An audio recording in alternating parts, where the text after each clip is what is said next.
speaking out of Akron, Ohio, representing Team Popping the Boys, the headline god, Jeremy Lambert, and his co-host, speaking out of Atlanta, Georgia, representing more than one royal family, the king of indie viewing, Stephen Jensen.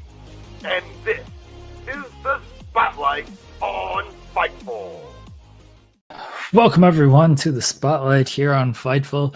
I'm Jeremy Lambert. That's Stephen Jensen. Shout out as always to Big Dick MLJ for the intro. Jensen, we got a guest right off the bat, so we might. Yes, we do. Shouldn't even wait here. You saw him last week. He hopefully has better internet connection this week. Not out in the fields this week. We'll see. He is. Yeah. You know him. He's a regular. He's basically the third voice here on the show. He's our good pal Mose. Mose, how you doing, man? Can you guys hear me? For now, we'll see. Okay, cool. The last time I think a problem too was the beginning. My like AirPods were not linked up, and they magically did. So it was a mess. It's okay. We appreciate you. Coming on now for the second week in a row. Technically, we've been trying to set it up for a few weeks. This connection, knock on wood, seems to be much better than last time. So I'm in a house. Appreciate your time. Yeah, right.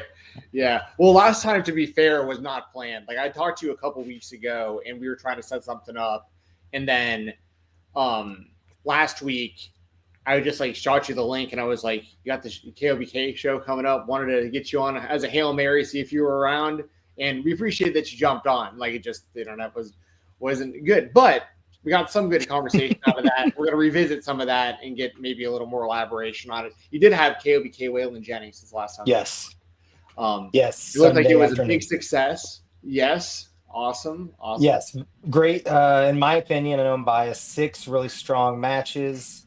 I don't have the exact runtime, but man, I would say like hour and a half-ish by the time it's edited, which it will be edited soon up this weekend. We're going to do like a watch along. The plan is Sunday night at 8 p.m. Eastern. We're going to push that hard. But that's all like just over the last hour we put that together. Yeah, a lot of fun. Duke's always takes care of us. Great Indianapolis crowd. They always like. I made a tweet about it yesterday. The nap has just been really cool to us, and that continued. Who came up with that name, Waylon Jennings? Was that you? No, that was Hardway Heater. This set of shows, I believe Heater came up with all, if not, I'm pretty sure all of them were Heater. That's such a fantastic name. The way it's spelled and everything. Waylon, as in like beating people up. Jennings, for those who didn't see it or may not have seen the results or the poster or anything like that. But that's fantastic. So shout out to Hardway Heater for that name. Yes, Sam. The one he's most proud of is coming up. So I'll let that tease. Okay, all right. We'll have to be on the lookout for that one. Yeah, you were saying last week it was hard. I wasn't sure if I think I knew this already, but just to clarify, you said Sean Campbell does a lot of the editing for the shows. Is that right? Yeah, all Campbell. The first couple shows I went through various people, but since Sean joined, I want to say the last handful. But yeah, Sean, it's our commentary setup. I set it up on my laptop.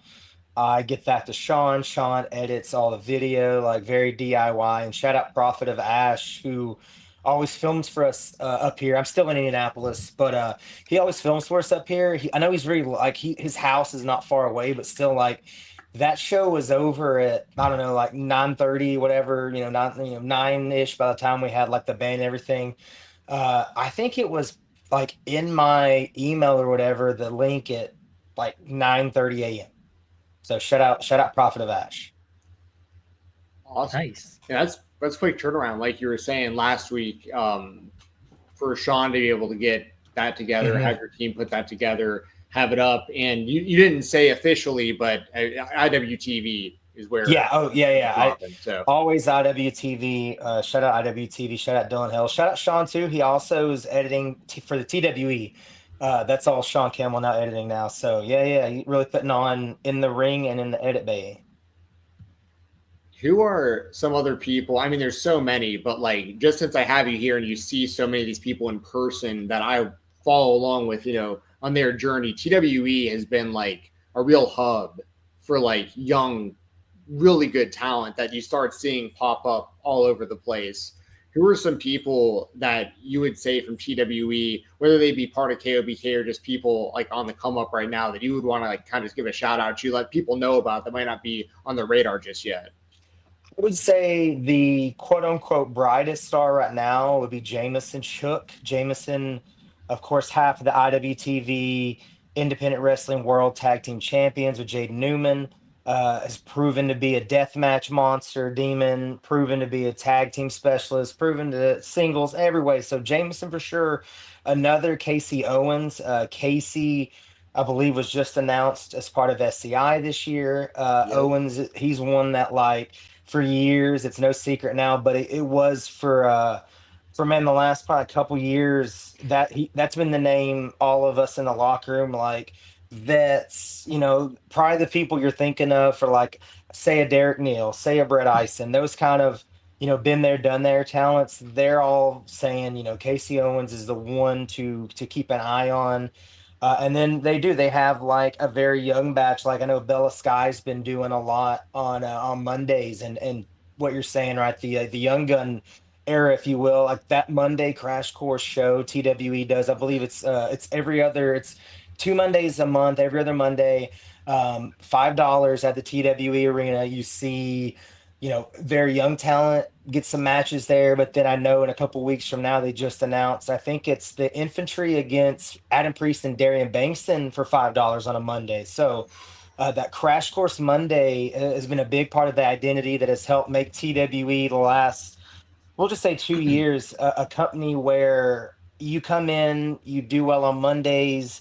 It's not any BS of you're going to get an opportunity on Saturday and you're not just like to be thrown in, but something to really like get an opportunity and be under some bright lights and see how you do. And that's something we're really proud of at the T-Dub.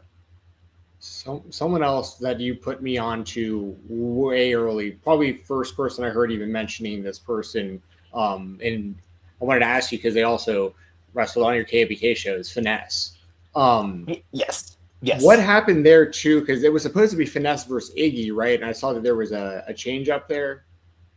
Yes. So yeah, you're absolutely right. Finesse out of that Crux Academy. I definitely got too locked in on the TWE Performance Center, Performance Combine. I usually get that right.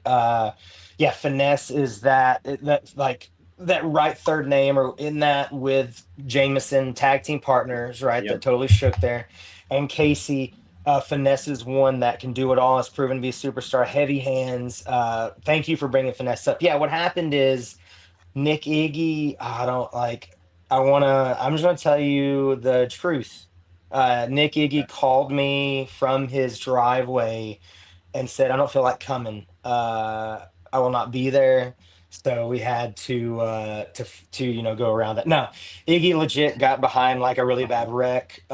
His ETA. You had me for a second. No, that's what he told the live crowd. Like I had no idea what I was going to say, and then I was like, I think I'm about to say this, and I said it in a live mic, and I love it. Well, it would have been the ultimate heel thing to do, like in person and for his character, because he's like the main villain basically of the KOBK shows. So like, if you would have actually done that to you in real life, I would have been like, I mean, you all know each other for so long since like the SUP days. So like, I figured he wouldn't have actually done that, but like that would have been a very heel move. It exactly. Like I've known Nick Iggy. I mean, I've been in wrestling for 8 years now. I've known Nick Iggy for 7 of them, and he legit like his ETA went from 3:54 local time to like 8:56 local time, and the show started at 6 Eastern. So that was like such a bummer because Iggy, I mean, it's, he had a busy weekend, had a lot going in real life. So Iggy was going to be the guy, make the trip up. And that was a match both Finesse and Iggy wanted. We wanted. And to your point about Iggy kind of being just the absolute heel to KOBK, he has a history here in Indianapolis, his own right. So when I told the live crowd that I was up till 6 a.m., 8 a.m. get a phone call. Nick Iggy says, I'm in my car in my driveway. It's not coming. Immediate, like, boo, Nick Iggy. Like, they were letting him have it, and they remembered him. So it was a cool like that was the cool moment. And real quick, I want to shout out Jackie Thad, one of the young guns, kind of at the Midwest, who we've seen at TWE. You've seen pop up. I text Jackie Thad on like I don't know, a few hours notice, and showed up, put on a really good match with finesse, great attitude. So shout out Jackie Thad. We talked about Action Dean last week, and I'm not gonna make you rehash everything that you said last week, but I did want to know, like, have you heard anything about the upcoming show at 2300 Arena? Nothing I can tell you. Like Okay. that's one that like I've heard I will say very minimal. I know the date. I know it's at 2300. I've heard some rumors of matches that people I know are probably thinking, what do you do after Dean 2? The rumors I've heard, they're gonna like those expectations should be high and they're gonna be met. I know everyone was really happy. I think the last I looked, it was up around like 28,000 views on the ROH YouTube. Everything I've heard post show has been just glowing, very happy with Action Wrestling and Dean 2 as a whole. I'm gonna give you the actual numbers here on Oh, air. please do. So, okay. I'll have to. It's on videos. It's not on live. Let's see. Dean 2 is 2,700 or 1,000. Sorry, not 100. 27,000. 27,000. That's not bad. It's not bad. Yes, big difference between 2,700 and 27,000. Yes. 27,000 is very good. 2,700. I mean, still look. Hey, 2,700 is not bad. Terrible. Yeah, like we'll take 2,700. Like we'll take 2,700 for sure for this show, but like 27,000 for Dean. That's a lot more. That's a lot more, right? The same with Jeremy. I don't want to make you rehash too much from last week, but part of when your audio was cutting was when you were giving your flowers to Dylan Hales and talking about the commentary experience at Dean. If you can just kind of give us those thoughts again about what your feedback was of kind of being on the show, the experience, and also of course sharing all this with Dylan, who Dylan was like a prominent user of the DVD message boards back in the day on the website and stuff back in the day. So it's like, it's wild from the outside looking in. I said it on last week's show as well. I think it's a really beautiful thing that they do, having a free show that the hardcore wrestling fans can come and enjoy, and they put on the kind of card to, really put a tribute on for a guy who was like all about like obscure wrestling when it wasn't really like the cool thing to do back in the day. So what your thoughts on Action Dean and your feedback and everything? Again, great feedback. I knew that Tony Khan knew Dylan from those days. I knew that because I'm a few years younger than everybody. I knew that at some point it was going to I guess I didn't know, but I had a really good feeling at some point Tony Khan was look at me and be like, "What was your username?" And I was like, I am so, and that did happen. Like legit, he and Dylan and everybody are like talking all these really cool stories that I've heard, from Dylan, and Tony kind of gives me the like, so yeah, you're Dylan's commentary partner, blah blah. And I was like, I sure am. I know where this is going. And he said, so were you on the boards? And I go, no, I'm too young. I hate to be that guy, but I am. Thankfully, the Rev Dan and Dylan both spoke up that like he wasn't there, but like he's heard the stories, he's put time in. I think Dylan immediately was like, I've worked with him for almost 10 years, Tony, it's fine. But to what you're saying, it is, man. Like I've heard these stories because when Dean 1 was announced, not too long after it was announced, we had an action show, and me and Dylan talked for like just a good while, and we don't talk a ton outside of wrestling and the stories, and what I mean, when you get caught up. So that was a night that like he told me a lot of Dean stories, and I just let him know like it's what I know I've said here before in a million other places, that I know a lot of people, and it's true, you could put just about anybody with Dylan and it'll be good, but we work really well together, and I appreciate that he has rode with me and let me get better with him and let me be a little out of pocket sometimes, and understand it comes from a place where we both want the show to be the best it can be. So, jump ahead to those moments. And it's what you saying, Jensen, like for me, meeting Dylan Hells, as a fan, and it's such a weird thing. Like, I don't remember when I met Dylan, because I remember the first time I saw Dylan, it was at Resolute Wrestling as a Brett Eisen match, and Brett Never was kind of like nervous, and he was like, "Yo, this guy's coming to see me wrestle tonight. He does a lot of stuff, Dylan Hells." So funny fact, I thought Scott Hensley was Dylan because they came in together, and I'm like, oh, the guy dressed kind of nice. I bet that's who, Brett's kind of like, I need to put on tonight for that guy. No, it was the dude with the, Barks tattoo that he was like, I didn't talk to Dylan that night. That was my first time seeing him, and then sup. And then I just kind of like remember always talking to him. And all these years later, like we shared a hotel room and we got to talk a lot of like cool things about how we got here, and him just hammering me at times and him trusting me to like that sup show in Indianapolis during COVID, and during the collective, like I was the anchor for that, and I probably wasn't ready for that, but they trusted me and they did it, and they let me get better. So having, being able to sit next to Dylan during that show, calling those matches, knowing I can just let him go during that Cybernetico match, like just like the highlight video Ring of Honor put out was tight because it left our commentary in it, and it's just like 6 minutes of Dylan Hills and like 3 minutes of me being like, "Yo!" It was awesome. Like it's something like if I ever never do nothing else, like I would have had it. And then shout out Matt Griffin too, right? I've been a part of Action forever. They TWE Action and New South all really got me, my wings in 2020 to really get me here. So all that coming together with, Tony Khan saying, like he liked our commentary, or whether it be Chris Hero remembering us, and it just everyone was so cool to us that whole weekend. You know what I mean? Like that was Sunday being a part, hanging out during the pay-per-view and all that, and everyone just being like, "Oh, the Action guys, like Dean 2 was really cool," and because a lot of the talent were there, walking around and seeing and hearing stuff. So it was something that, like, if you'd have told me, 2 weeks ago, even before, like this is how it's going to play out when I already had my ticket, I still probably wouldn't have believed you. Yeah, I'm like picturing you looking for Dylan Hales for the first time, thinking you're looking for like Gustavo Fring, like, and you see like the dude in the suit, Yes. which would be Scott Hensley, and then it's like, oh wait, it's this guy. It's the dude wearing the t-shirt and with the backpack on. Okay, got the totally different vibe. And both those guys work so well together. It's so wild because y'all have all worked together for so long, and all these different companies we're talking about, and both are such great dudes. Like I talk about all the time. I think Scott Hensley just a genuinely really, really nice guy.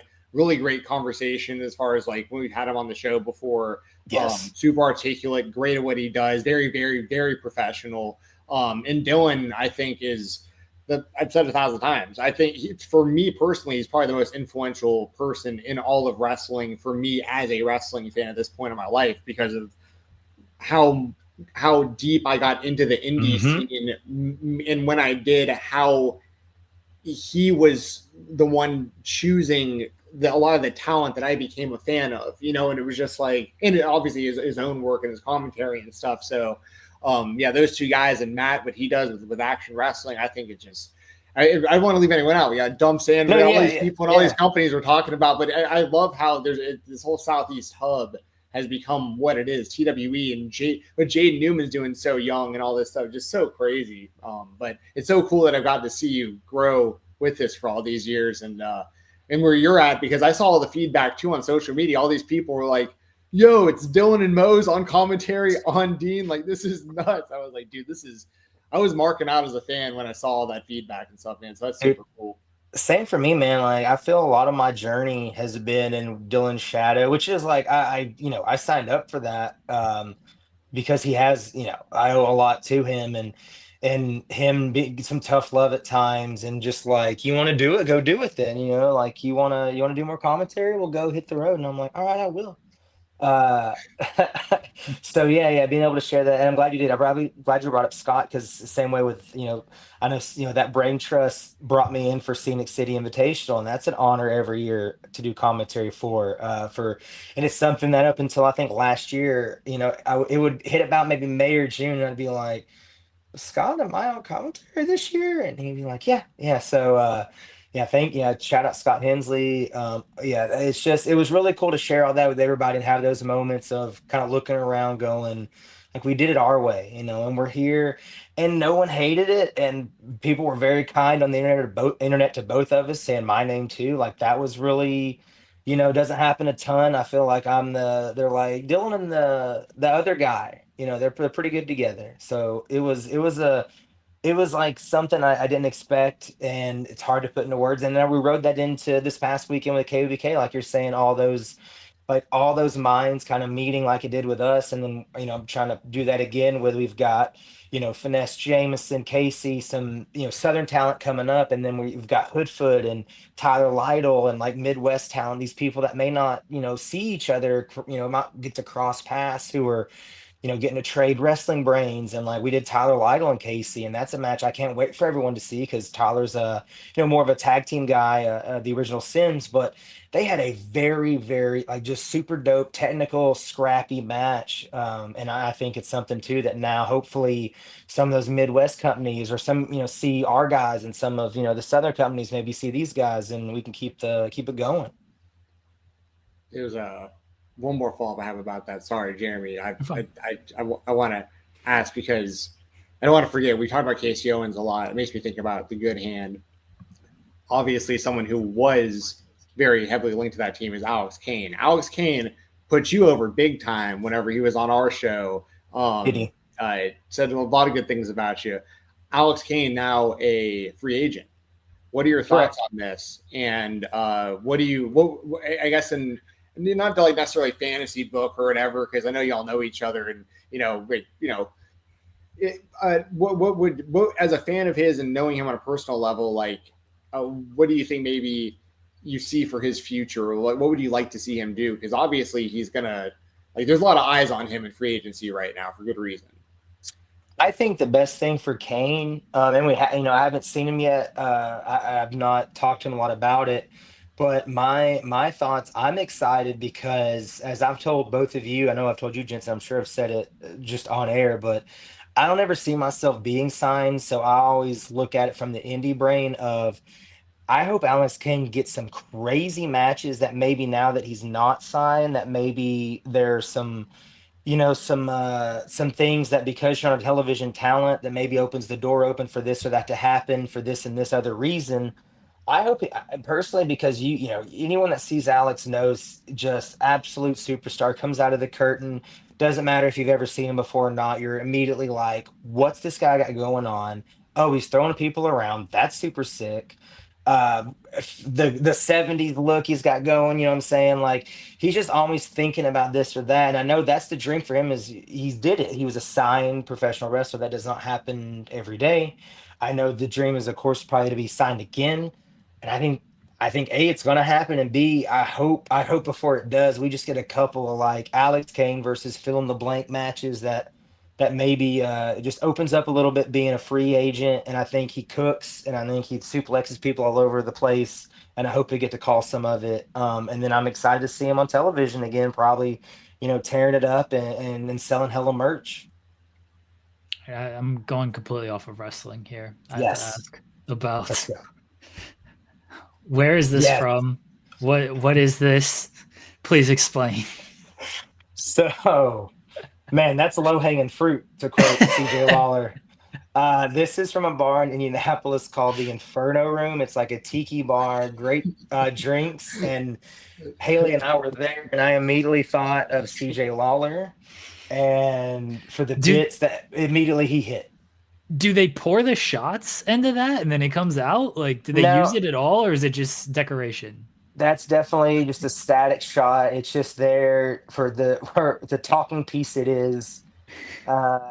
Immediately, again, the crazy thing is we'd been there a bunch, and we never really sit at the bar. We always do booth stuff. It's like, oh, there's a dark booth. I can just go get hammered here and bring me my food tight. Well, we're like, oh, we'll do the bar. So I was like I see it, and it's like, man, like, if CJ was here, bro, we'd be probably kicked out because of all the bits we'd have with this thing.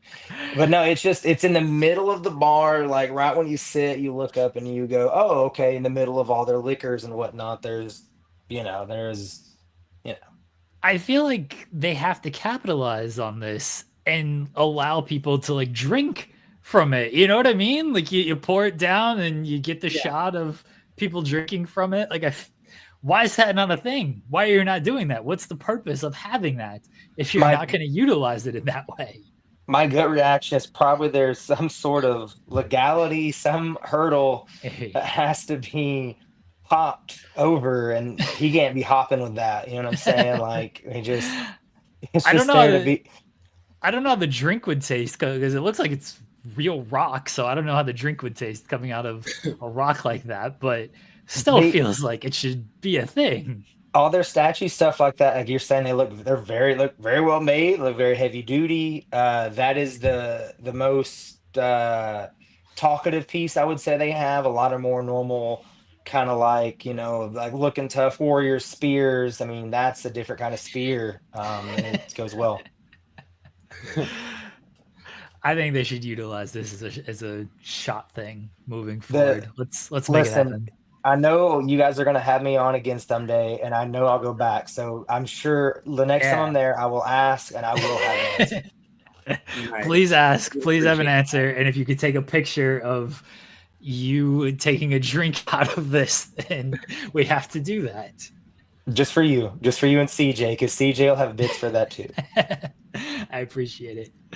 I just had to ask about that. I saw that on your socials the other day. I don't remember when you posted it, but when I was scrolling, what is this? It may have been yesterday because we did. Okay. That was me after about the third.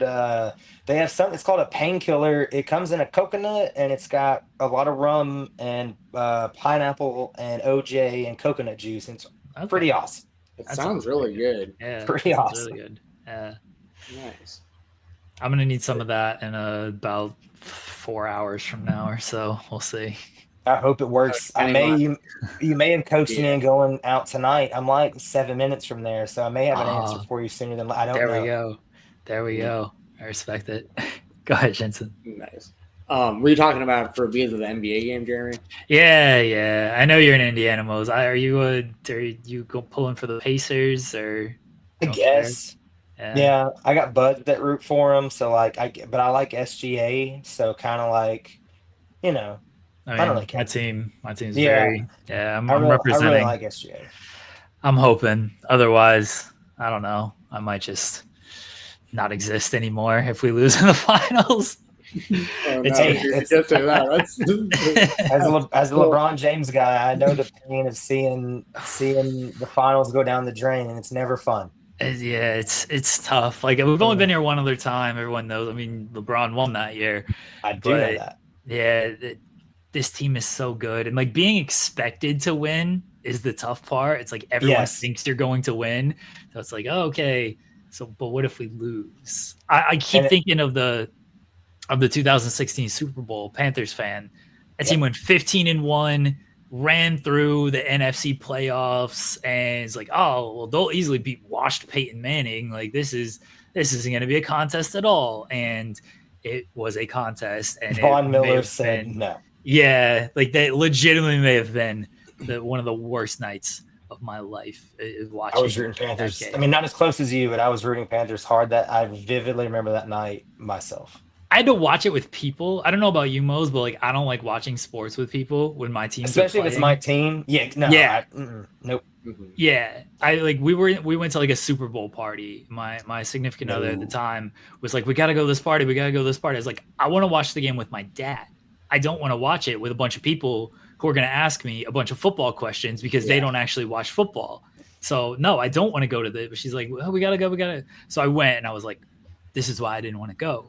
If we won, like, okay, like it would have been okay, but there was a possibility that we weren't going to win, and this is what was going to happen. Just let me watch the game in peace with my dad. But no, bless my wife, she just stays in the other room as I've been watching the playoffs this season. She's like, I'm not dealing with you. I'm keeping the kids away. I'm staying away. You have your moment over there. So that's what the day Notre Dame lost to Northern Illinois was a Scenic City show day. So I'm like kind of trying to watch by myself with Haley in the car, but it's getting closer to showtime. So I have to, like, I'm in the locker room watching them blow this last field goal, and like Adam Priest is in my ear and BK Westbrook's in my ear. And it reminded me again of like, I don't like any of you people, and I don't want to talk to you ever again. So yeah, I'm with you. I will not, like, anytime someone's like, hey, do you want to come over and watch your game? I'm always like, no, I don't. I'm gonna be screaming And like, you're not gonna understand why in the first quarter I'm gonna be upset about a third down. So leave me alone. Exactly. I text with my friend who's also a Thunder fan, and like the game we could be up like 3 or 4, and like team sucks, doesn't matter. That's the worst, trade actually. everybody. Yep.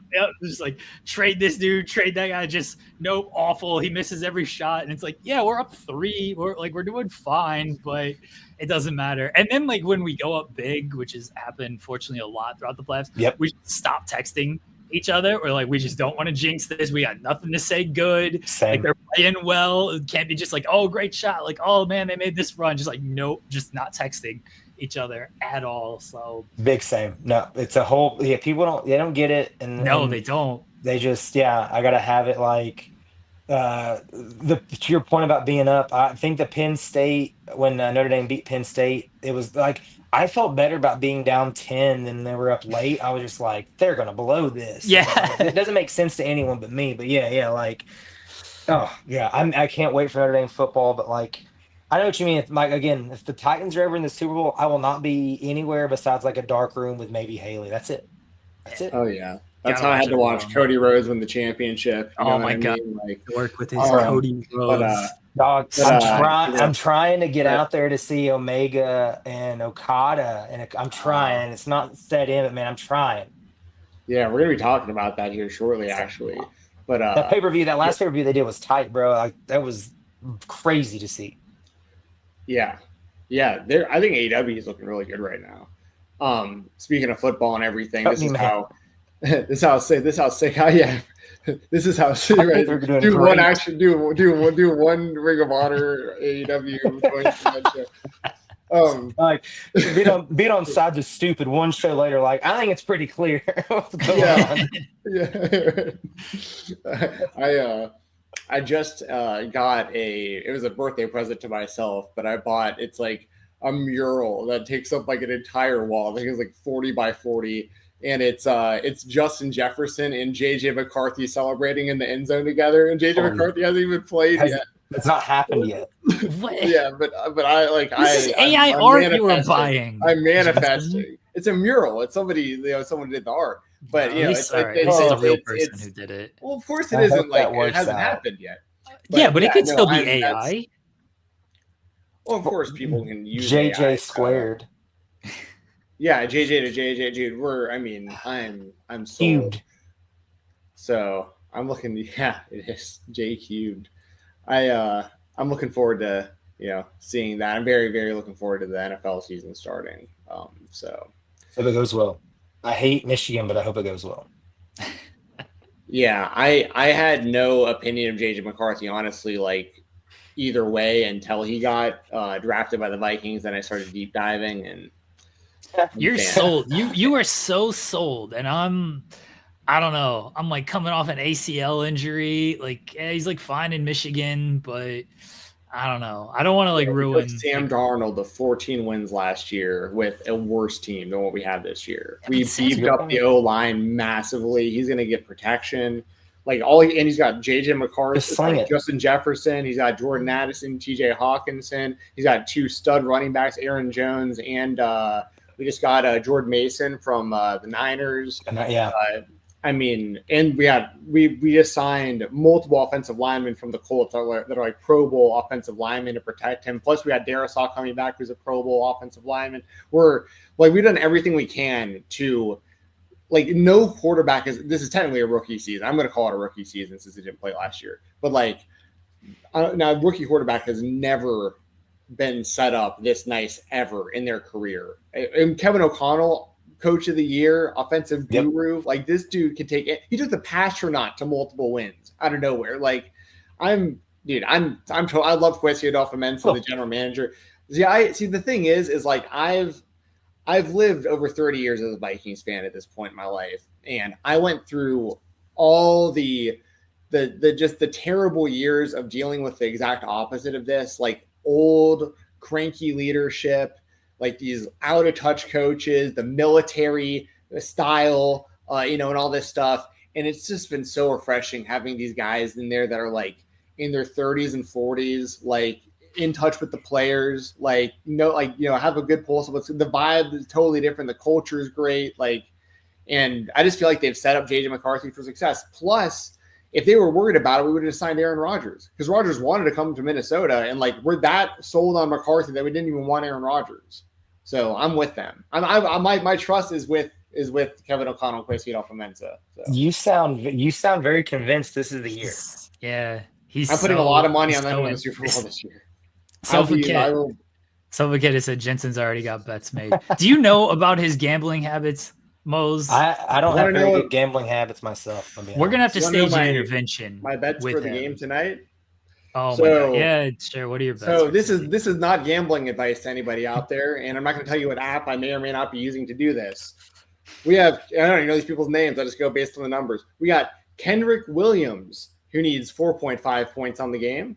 Kendrick Williams. Isaiah Joe needs 4.5 points on the game. Isaiah Joe might not get any minutes, so good luck. If he doesn't get in, he gets rebooted. So okay, all right. Well, let me go again. That Isaiah Joe might get one shot in the minutes he does play, and you cannot score 5 points on one shot. So good luck.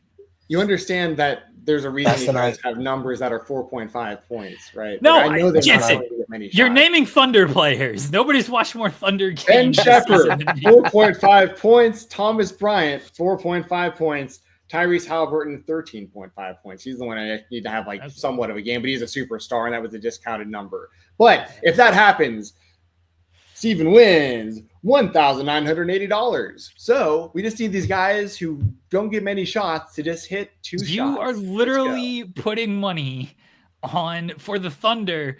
Kenrich Williams is the hold on. I'm just trying to tell you. This is why he needs the intervention, Mose. You see this, right? He is putting money on the Thunder's 9th and 10th players. That's who he's betting on. The 9th and 10th player on the roster.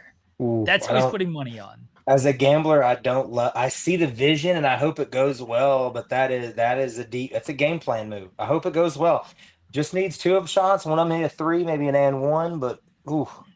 See, this stuff is for funsies, okay? This is low level just for fun. Cool. I'm just doing it so I have a little skin in the game for I do that with home runs. I'll stack 3 or 4 home runs. You don't even want to get into all I have multiple parlays running right now for MLB hits for multiple guys that watch it all day, every day. I'd be betting on how fast people change their tires in F1, how many seconds it takes. This is what this man bets on. He's betting on pit stops. And F1 pit stop time. That's awesome. I love it. I love it. I love it. I love it for you. It's not, you're not gonna love this story, Jeremy, but I did win the bet when I was really I was just itching to gamble on stuff on again an app I will not give the shout out to. One night it was 3 or 4 in the morning. I couldn't sleep, and they had this soccer game. It looked like it was someone's backyard that you could watch on the app. I gambled on it and I won. But I don't think I've had the talk. I had the thought since then in the talk of maybe I chill a little bit because I just gotta get some money. I don't care what. Oh, this is the blue team. Okay, let's go. I can't do that. The furthest I will go is baseball and WNBA because at least I know a little bit about that, and I try to look for edges and things like that. Home runs are just crapshoots anyway for the most part. But I can't do the gambling on ping pong at 4 a.m. I've seen people do all stuff, that. Though. This is like if you have some expendable money or you know what I mean. I'm talking. I got 12 kids. There is no money that's expendable. But see, I don't. That's the thing. I don't. So I know. It doesn't matter. This is the difference of me buying an extra action figure or not per day or whatever. Yeah. So but what isn't a joke and what's way more serious is how much money I do put on the Minnesota Vikings and the players on that team throughout the year. I'm the opposite. I got so many bets on the Pacers tonight. I'm either I'm gonna be happy or I'm gonna win some money. It's one or the other. I've also done that. No, for the Vikings, we're talking for me substantial money. Bets in the thousands. I have bet on my team one time, the 2016 Thunder. I bet on them before the season to win the title because my parents went to Vegas and I was like, hey, this is before like apps existed and all that stuff. My parents went to Vegas like, hey, can you put like $20 down on the Thunder to win the title? And that was the infamous they blew a 3-1 lead. Yes, I was like, never again will I bet on my own team. Never again.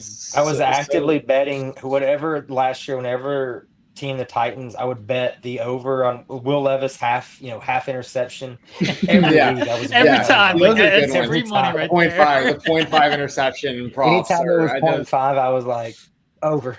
I was doing especially that if they got any kind of boost on those. Like sometimes they'll have it like boosted, like it's like a good quarterback that you hate, but it's like you'll pay out even more if they throw the interception. I'll throw on those kind of like Jared Goff. Guys don't throw many, but they play in the same division. Caleb Williams, Jared Goff, Jordan Love. Yeah, I put it on I throw interception parlays on those guys because other NFC North guys. I'm such a hater. Sofa Kit, who I love seeing in the chat, just spitting facts. I went to Medieval Times recently, Mose, a couple weeks ago, and I did attempt to put money on certain knights that were competing in the jousts. I see the vision. I know it's a little bit like gambling on professional wrestling. Like there's a, but I'm here for it. You guys want to put money on TOS? We can do TOS predictions now for this week. I'm not betting on. I'm not betting on wrestling. I refuse. I absolutely refuse. I'd probably win good money on wrestling because I can just text certain people and be like, "Hey, what's going on?"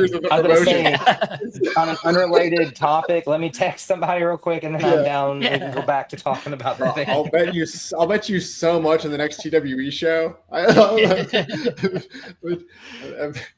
Dude, oh man, that's so funny. Do you want to bet on who the two returning people at TNA are tomorrow? I'll put money down on that. Oh, I'm not. Yeah. But I did before we lose you, Mose. I did want to ask about Tournament of Survival if you did have a prediction on that, because that was going to be our other indie topic. We can kind of just do it all together while we got you here. You've done commentary, obviously, for Game Changer Wrestling. Shout out to Haley as well. By the way, you mentioned her a few times. Miss seeing her familiar face whenever you're in an event and I don't know anybody and I see her. It's always nice. Tournament of Survival. Obviously, the tournament itself is the layout's always kind of crazy because you have like triple threat matches. You have like we don't even know who Matt Tremont's opponent's going to be in the first round of Ultraviolent title. But of the people that we know of, and even if you want to throw out who could be possibly a mystery entrant or something, like, do you have a name in mind of who you think is going to win TOS this year? That is this weekend. Yeah, it's not an exciting pick. I'm riding with Matt just because the legacy, because of how locked in he is right now. I forget if the last time I saw him was Jameson's show. The last time he was on the T-Dub, it's been a few months. It was very much like ICW out of there too since then. All ICW and HB out of TW arena since then. I don't know if Matt was on those. Oh, okay. Yeah, I got you. I don't think he was. He just seemed very like rejuvenated in a lot of ways. So I'm riding with Matt, and again, not like a curveball pick. I think it's just a somebody that I know what I'm going to get, and beatable because we have seen talent step up and meet Matt Tremont, but a guy that if he wins the whole thing, I hope he does. That would be one. Again, if we're going to put a little money down, I'd put just a little bit down on Matt because the vet, I know it's like maybe too many years, the body's a little beat up. You got Danger in there, the young gun in this. I know we got a lot of eyes on him. Tough first round draw. So I'm gonna say Matt, just because it's Matt. Yeah, it's a good try. I mean, you can't go wrong with Matt Tremont in a deathmatch tournament. Of course, the reigning ultraviolent champion. And as I mentioned, we don't even know his first round opponent. I don't know. I on the Weekender, I was just throwing out names. Obviously, like the first one that would come to mind is like if they got Nick Gage back, that'd be obviously huge. And then I was also thinking like Drew Parker, haven't seen him in a second. Always link him to TOS. Those are some guys I kind of had off the top of my mind. I personally, nothing against anyone in this tournament, nothing but respect for anybody who does this, to entertain us with these death matches. But I would like to see Mr. Danger. I think that'd be really, really a cool story because he did beat JWM in center stage in Atlanta in a death match as like a big upset. Then Murdoch beat him in the rematch. So this is the rubber match, which, you know, if Danger beats Murdoch in a death match, like trilogy, like that's not much bigger of a way to put someone over, like in the deathmatch world than that, outside of, like, you know, of course, going on to win the whole tournament and the Ultraviolent title. But my actual prediction, and this is based on how this guy has been booked recently, the reactions he's been getting, and the respect that I have that he has changed up the gimmick and it's worked so well. And I always have a story about this guy that you told me that I think is hilarious. Dr. Redacted. I think I got to go Dr. Redacted. And I'll never forget you talking about, we won't mention the name, but it's been confirmed by not just you. We have other mutual friends that were at the show where they needed to use the cube head to get all the rubble out of the ring before a certain somebody got to the ring. I wrestled barefoot. So anyways, I'm going to go with Dr. Redacted as my actual prediction, but my heart is with Mr. Danger. What about you, Jeremy? Oh, sorry. Go ahead, Mose. No, I'll say that. I just add real quick because to put him over a little more. The last time I saw Danger, which wasn't that long ago, I mean, all he's doing is eating, sleeping, thinking about this tournament, watching the greats. You know, knowing you, like you said, this is the third time he's in there with Murdoch. He knows how to feel things. You know what I mean? Like, Danger is not one to be taken lightly in this tournament because he is absolutely laser focused.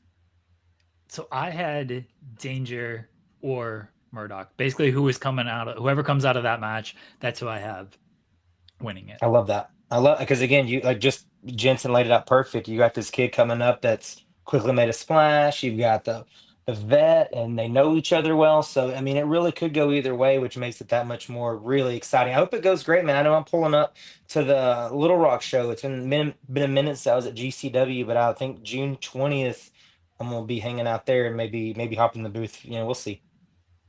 Hell yeah. There was also Cage of Survival, of course, the next night, and there's one match. Yeah, I mean, they're doing the big, essentially what you would assume would be the blow-off feud of Cyclope and Miedo Extremo. It's wild because it has been quite some time now that Los Macizos split up, and Miedo basically has taken every opportunity to screw over Cyclope as possible throughout this.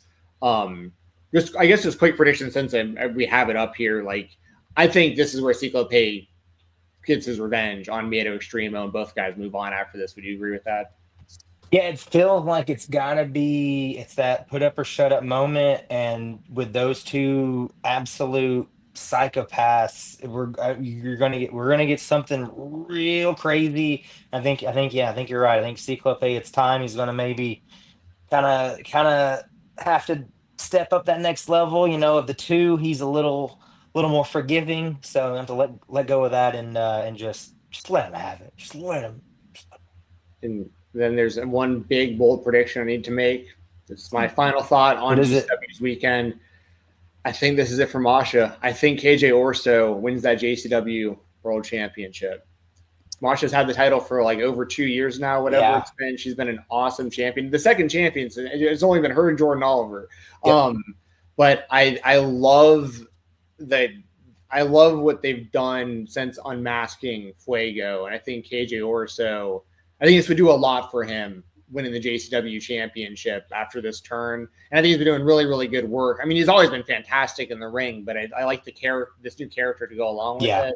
And y'all know me. I think the world of Masha Slamovich. Like, I think she should make all the money in pro wrestling possible in every company she wants to be a part of. Like, she should be a worldwide name in wrestling. I have nothing but respect for her, but it's like there's like nothing left for her to do with that title. I feel like she's won the JCW Jersey J Cup 2 years in a row. Like, at some point, someone's got to get that rub, and I feel like KJ Orso is like right place, right time, right now to do that. So that makes a lot of sense. I like that prediction. I refuse to just go against Masha because it's tough. Yeah, she just keeps winning all of these matches, and I don't know. KJ Orso makes sense based on what they've done with him, especially since spring break, but it's just tough to just go against Masha. Yeah, because the thought of her like getting like a visual pin or submission loss in JCW or GCW just is like it just hasn't happened in so long for that JCW championship. By the way, haven't interacted with Masha too often behind the scenes, but the few times that I've interacted with her through mutual friends at shows, one of the coolest people ever. Super, super cool. So awesome I can't say enough good things about Masha. I've put her over to the max on all my platforms. So it's really, really strange for anyone who hears myself to hear me pick against her. But that's how strongly I believe in this KG Orso heel turn. Because I wasn't totally sold on him as Fuego as the good guy thing. I thought he did a really great job in the Kogars feud. That was awesome stuff. But then it was where do you go from here? He was already on TV with the mask. He was kind of like a joke character, never really taken seriously. And then he totally switches it up, but he obviously isn't going to lose a step in the ring. And it's I don't know. I think it's worked out really well for him. So it feels like a big moment. Yeah. And I also could be totally wrong. And Masha Slamovich kicks his ass and he's the championship this weekend, which either way we'll talk about. I'll talk about it on the weekend or weekend will probably be on Monday this week because Cage of Survival on Sunday, and I'll need some time to record and stuff. But yeah. Anyway, anything else from you, Mose, before we let you go? I know we kept you here for an hour, so we appreciate your time. Yeah, no, I'm happy to come chill and always down to chit chat. June 13th, Action Wrestling back in Tyrone, Georgia. I'm pretty sure that's a live stream, but don't hold me to that. I'm pretty sure it is. June 14th, TWE is back at the TWE Arena in Red Bank. And then June 20th is GCW Little Rock. Those are the next 3 shows I've got. I've also, of course, about a month and half away, 6 weeks, whatever, SCI weekend. That's, tickets are available. Please put that down on the calendar, the 18th and 19th. And then the next Sunday, the 27th, is Jameson Shook's next show. I'm on that as well. So please follow me, Mose, KOBK, TWE, Action Wrestling, everybody. Awesome. I appreciate it, Mose. Thank you, guys. Thanks as always, bro. Great to see you. I hope that your AI art works out, Jensen. Yeah, so do I. We appreciate I couldn't help myself. I needed that. I gotta support JJ McCarthy before he gets it on that field, man. I gotta be right there with him. So all right, let's get into we'll start with Money in the Bank and WWE. I need to finish the story. In the WWE, the story never finishes. Sorry, I'm grabbing water. Sorry, I can hear you. We're gonna start with Cody and Jey Uso against John Cena and Logan Paul. And I wanted to get your thoughts on this because Cody is your guy, and this is a match that is existing on this show. Yeah, people don't seem that hyped for it. I wonder why. I mean, y'all know I love Cody, and I'm, I've been known to represent the Low Gang a little bit here and there.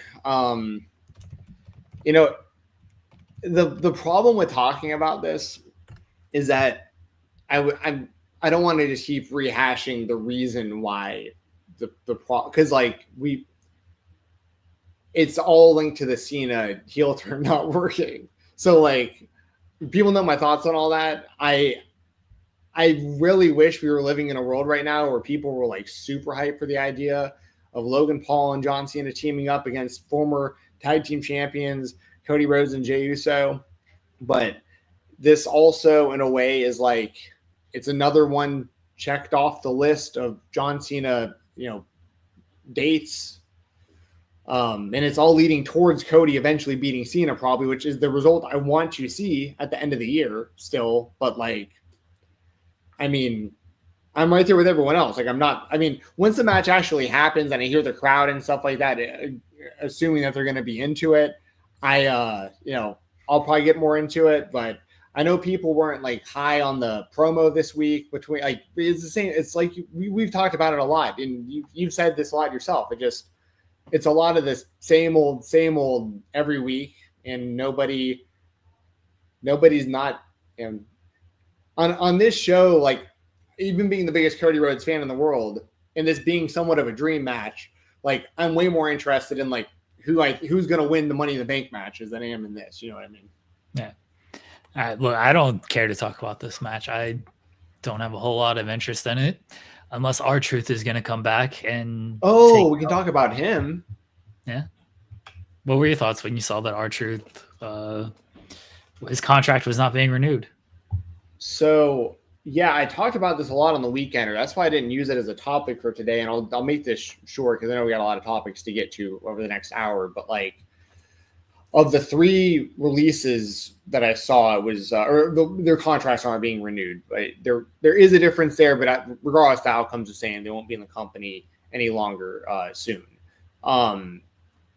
The Sarah Logan one and the Carlito one is not as surprising. Not to say that like people deserve to lose their jobs and that kind of stuff. Obviously, I'm not saying that.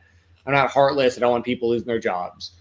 But like Carlito, I'm really more confused than anything. And like, he came back, got that massive pop at Backlash a couple years ago, and then they changed his theme song. They didn't have him wearing like his classic like Hawaiian t-shirt stuff. You know what I mean? Like it didn't feel like if you would have done like the throwback Carlito, they could have actually gotten something out of that return, and they just didn't. They just made him like a background character in the clubhouse for the Judgment Day. Even when I was at Raw on Netflix here in Atlanta a few months ago, I was sitting around people that weren't wrestling fans. Like they had like kids or they were like invited there.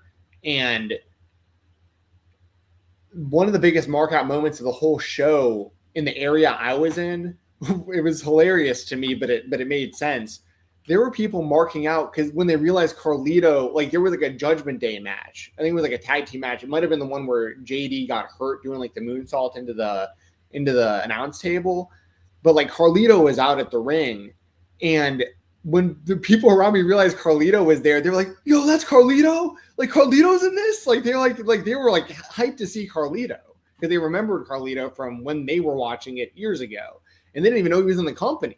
And yeah, I feel like a lot of people felt that way. It's like we waited whatever he said on social media, like 13 years in between Carlito runs in the WWE. He was always seen as one of the like, what ifs in the company, because you would remember this from being a fan at this time as well. When they were running his debut vignettes, if you were on like the message boards and stuff back then, a lot of people were like, this guy's going to be a WWE champion, like just based on like the vignettes, because of how entertaining the whole spitting the apple thing was, and the whole thing worked really, really well. And they pushed him massively at the beginning, got that win over John Cena, won the US championship. Had that dude Jose, what was it, Jesus, like stab Cena in the nightclub or whatever, weird storyline. But anyway, I guess so. I'm not surprised that Carlito's not being renewed because he didn't do a whole lot in the company since his return. But at the same time, like I don't know why they pigeonholed him so bad and just like didn't. I'm not saying you needed to push him to be the world champion. I'm just saying like why didn't you do any of the classic Carlito stuff that we wanted to see for the last 13 years? So that was weird to me. And then the R-Truth one obviously was, I know you tweeted this. We've talked about this a lot on our show together about like when WME IMG came in and purchased the UFC and they got rid of guys like Chuck Liddell and stuff like that. People who were loyal to the company, that were given lifetime jobs, but have no personal connection to the current ownership. And when they came in, they're just looking at numbers and a name that I brought up when WWE was purchased and the whole TKO thing happened.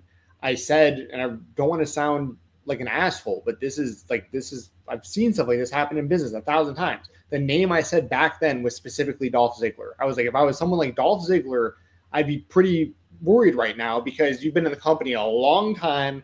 You make a lot of money because you've been there for a lot of years. Because to be fair, when you're in a company for a long time, someone like R-Truth, someone like Dolph Ziggler, you're expected to get pay raises over time also. So like you're making a lot of money over time. The next thing you know, you're making like the 5th most in the company, but like you're not a main eventer, you're not getting big pushes, and the company doesn't see a whole lot in you, and you don't have that same personal connection to the new owners that you had with the previous owners. So they just see you as, like Road Dogg said in the deleted tweet, it's the bean counters. It's the honest truth. That's exactly what it is. And I'm just saying that's what happened. Now, on the flip side, none of that should matter for someone like R-Truth, because that dude has been in your company for like whatever it is, roughly 20 years, has knocked it out of the park in every single scenario he's ever been given. Loved by the fans, loved by the people backstage. I even said it on this show a few weeks ago. I was like, dude, I want to see the guy be the WWE champion before he retires. Like, R-Truth, when he was doing the whole DIY he thought was DX stuff, that actually would make me laugh out loud. Like, that's super hard to do. He was just in the thing with John Cena. If they knew, and when was this decision made? Because if they knew this, why didn't they do a career match against R-Truth when he wrestled John Cena? Wouldn't that have been way more effective? Of like, how better to ruin wrestling than John Cena makes R-Truth retire, you know? But we didn't get that. So it just seems like these people looked at a metrics on a spreadsheet and they decided to not renew R-Truth. And I think I've never seen a reaction to someone leaving the company to what I've seen from R-Truth. And I think a big part of the pushback too and the outcry of support is, if you didn't want to pay him that money to be a wrestler, how was something not worked out to keep him around in some capacity? Whether it was backstage, agent, part-time wrestler, ambassador, he just seemed like a guy who really, truly should have been a lifer in the WWE. That term gets used a lot, but he's a guy who really should have been there for life, in my opinion. So that's how I feel about it. Okay. I don't disagree with any of that. I've given my thoughts long form elsewhere. I'm not going to rehash, but sure. They don't care what you have done. They don't care what you are currently doing. They see numbers and they saw his contract and they said, well, we don't want to re-sign him for this much. He is probably not going to take a pay cut, so we are not going to renew. And that's that. They probably saw he was 53. Remember, like famously, and this is it's different but similar in certain ways. Like, remember when that happened to AJ Styles in TNA when they were like wanted to like cut his contract in half, and he was like, I might be the face of this company, but I'm not going to take half the pay I've been making. Like, what? Yeah. And then they lost him, and the company, some would argue, has still never fully recovered from losing him all those years ago. So, yeah. Men's Money in the Bank ladder match. We have Seth Rollins, Solo Sikoa, Andrade. I'm trying to remember this all off the top of my head. LA Knights, El Grande, Americano, and who am I missing? Rollins? Did you say Rollins? I said Rollins. Penta's the last one. Yeah, okay. Penta. Yeah. Those are the 6. Yes. So I think, oh, by the way, I didn't even say, my prediction is that who cares about that tag team? For Cody, yeah. I mean, I'm going to pick Cody Rhodes no matter who it is. So, I mean, that's my pick. I didn't even have to look at who he's wrestling. As far as the men's ladder match, Money in the Bank, I saw Ibu, I think it was, on Twitter like a few days ago, joke about this, but like I thought it was actually a pretty good idea. If El Grande Americano won the Money in the Bank and then cashed it in AAA, that'd be kind of funny. But I don't think that's gonna happen. I was very surprised that he actually was the one in the match, because his qualifying match was like him, Punk, and AJ. Like, of those 3, El Grande Americano, that was kind of surprising. Storyline wise, Rollins makes the most sense. He's the most obvious choice, but that's who I would go with, honestly. Like, other guys in this match can obviously like use it more for their career, but I think it's pretty compelling. Seth Rollins with this new group, him holding the power of being able to choose when he becomes champion at any point. I'd probably just go with Rollins. What about you? Rollins makes the most sense story-wise. I've seen plenty of people. Joel was one of them of talking about Grande Americano winning and cashing in on Vikingo at Triple Mania.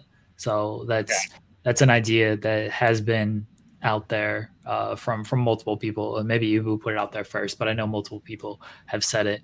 The rest of the field, you got to have a long-term plan there, because Andrade,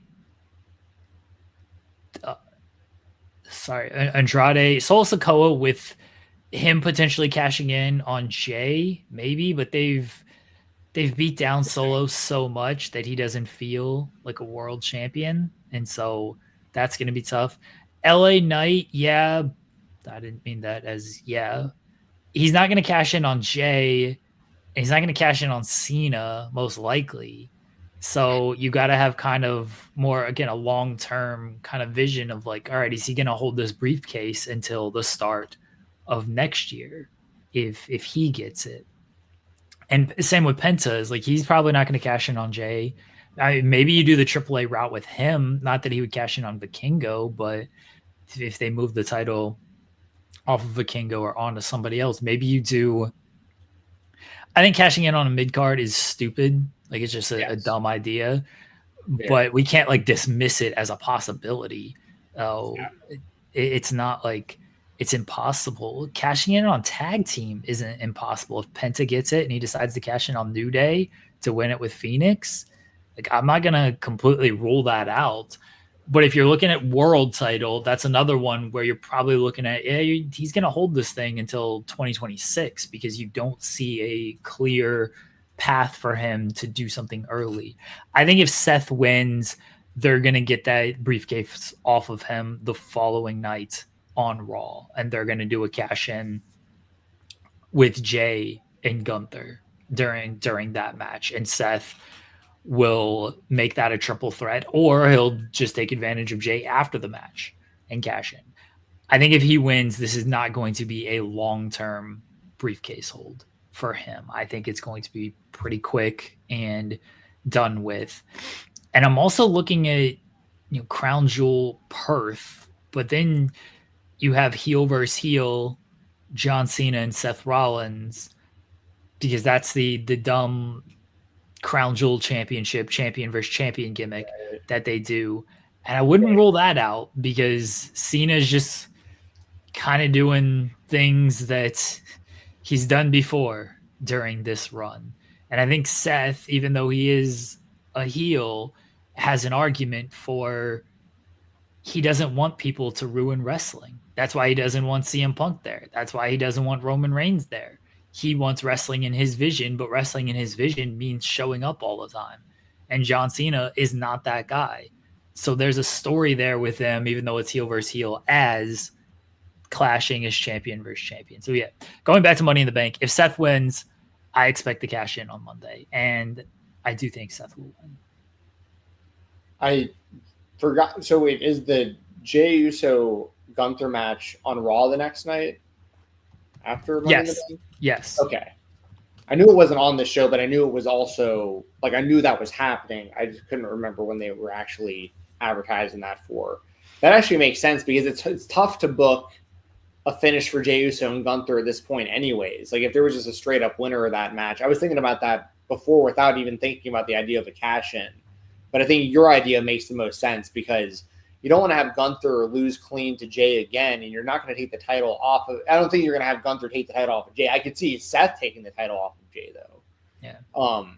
So I'm gonna say that you sold me on. I mean, my prediction was already Seth Rollins, but I didn't even think about that scenario right away. Now, the other thing you have to consider also about like heel versus heel, face versus face type stuff with these titles on the line. I also got to got to keep in mind that, like, remember when they did Damian Priest and Gunther for the title, and Gunther, I guess it was the match that Gunther beat him for the belt, I want to say. But like, both were technically heels. I don't think Damian had really turned yet, or like maybe he did in the time they announced. Like, we knew Gunther like well in advance was going to get the title shot, so maybe that kind of played into it too. Gunther won King of the Ring, right? That got him the title shot. Yeah. But it was like a confusing at the time. Damien was like a full-fledged heel when Gunther won King of the Ring. So I remember being confused, like they're gonna do that match for the King of the Ring. But anyway, I guess at the end of the day, your idea makes perfect sense. I'm gonna say that that's my prediction also now, and I guess if we get to Rollins versus Cena, that idea makes a lot of sense too. Because even if Rollins is a heel when it comes to most other people, because here's the thing, I don't really view Seth much like a heel. It's similar to how I really didn't view McIntyre as a heel and stuff. Like they do heelish things and they come across like jerks, but I agree with a lot of what they say and what they talk about. So I could see them doing Rollins and Cena, and that's also a match that Cena would want in his final year too. I would think if he had a list of people he could choose to wrestle in his last year, Rollins would be on his list. So I think those are all good predictions. You sold me on all of that. Women's Money in the Bank, we have Rhea Ripley, Stephanie Becker, Alexa Bliss, Roxanne Perez, Julia, and Naomi in the Women's Money in the Bank match. Who do you think's winning this one? So I have no idea how people like the Rollins one seems obvious, but I don't know where the general consensus or if there's like a favorite for the women. My gut feeling when I see this lineup is Naomi.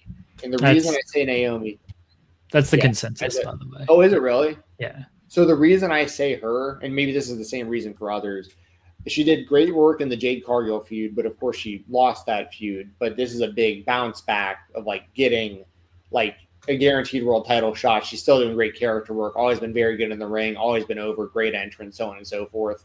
So like I think she's also like a lot of these women could gain a lot from the briefcase, but like Alexa really doesn't need it with her gimmick. Ripley's like the most over woman in the company, so like she really doesn't need it.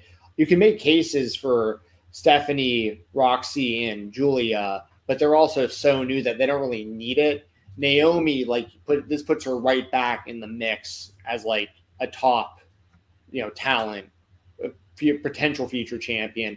And also, if like Jade winds up getting the title at some point in the future, like that's a big rematch if she has the briefcase and stuff like that. Like, so yeah, I'm going with Naomi. But I actually wasn't expecting to hear that she was like the favorite, but that's pretty cool to hear.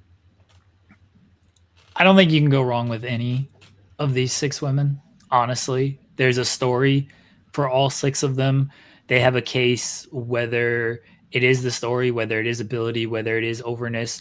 I think Rhea is the least likely option because she is someone who just doesn't really need it and can. We literally saw her just steal a contract earlier this year and get a title match. Right. Like she can get a title match anytime she wants. But Rhea Ripley gets the biggest reaction of these 6, maybe outside of Alexa. Those 2 typically get the biggest reactions on the show. So if you want to go based on that of like, hey, Rhea Ripley has it because she's the most over, sure. Like I can buy it. I think Naomi story-wise makes a whole lot of sense. It's something she hasn't had before. She's done such great work as a heel, like amazing work with this heel character. And so her having the briefcase and then with the threatens of the cash in at any time, you could get a lot of good television out of that. And I wouldn't do that cash in until potentially Bianca gets the title back and then have her. That makes a lot of sense. Have her screw over Bianca in that way. And look, Bianca might not get the title back for a while, so maybe it's a long hold for Naomi, but that would go in line with they typically like to give one briefcase, get it out of the way quickly within a literally a day or two, and then another briefcase they have a longer run with. So if you're going based on what I'm saying, Rollins gets done in a couple of days, Naomi holds it for a little while. But I don't think you can really go wrong with any of these 6 women. But your official prediction is also Naomi? Yeah. And then the other match on the show, we have Becky Lynch against Lyra Valkyria for the WWE Women's Intercontinental Championship. Feels like you're getting the title on Becky here. Lyra got her last time. Becky's getting her this time. That's how I feel about it also. And the stipulation, right, where like Lyra has to like raise her hand and like say she's the better woman. Yeah. And I feel like you're not going to have Becky just lose over and over to her. So, how do you don't have to deep dive on this, but how do you feel about Becky recently? Like her, like just character in general, like the reaction she's getting and stuff. I think she's doing well as a heel. I mean, the reaction, sadly, the crowd is just, they're not always behind her heel work because they just like Becky. But I don't think she's necessarily doing anything wrong. I think she's trying her best to get Lyra over. I think Lyra's been doing well with promos, getting the crowd chanting what at her. Everything is, I don't think that's indicative of the work they're actually doing, but clearly something isn't fully clicking with all of this. But look, the match at Backlash was great. Man, I think Becky is doing good work. Crowds just like to cheer the heels, and sometimes you can't do anything about that, even if they're actually doing good heel work. Because I think Becky is actually doing good heel work, where I look at Seth Rollins and I don't think he's always actually doing great heel work. I think he is kind of playing more the middle, and that's why the crowd still wants to chant his song and everything. But, you know, he's using that as like, well, I'm right about things, sort of the Drew McIntyre reason of like, well, yeah, I'm right, even though, but why am I the bad guy? McIntyre at least still gets, for the most part, was getting booed. Becky is doing what she can. Crowd just really likes Becky, and they're not fully sold on Lyra yet. Speaking of Drew, is he taking time off right now after the loss to Priest? Yeah. Okay. I want to see him back soon. Love Drew McIntyre. One of my favorites. There's no other matches on the Money in the Bank, though. Is there? Just those four? Just those four. Hopefully the show will be over in like 2 hours and everyone can go home happy. Yeah. The shorter the show, the better. Yeah. Also UFC that night, UFC pay-per-view. So it's a big TKO Saturday. So. See, I think they want to wrap by 10 because of that, too, because there is a UFC pay-per-view. Because the show's going to start, I believe it's 7. That's when their pay-per-views have typically started. So I'm pretty sure they want to be done by 10 so they can, you know, have people to order the UFC pay-per-view, which I don't know how much of an overlap there is. I don't even know what the UFC pay-per-view is this weekend. Is O'Malley? Yeah, it's O'Malley's rematch against Savage-Valley, who he lost the title to. Yeah. And then that first fight wasn't competitive though. He just kind of but you know, O'Malley. I'm not gonna make excuses, but like I don't think he was 100% in that fight. It might not make a difference. Like Savage-Valley is an animal. Like this dude. Like he's ran through like everybody in the UFC. His cardio is better than everyone else's. He's tougher than everyone else. Like he's got really good hands, but he's also like really, really scrappy. Great grappler. Like if he gets on you, like no one's had really any success keeping him off. But I think Sean is going to come in.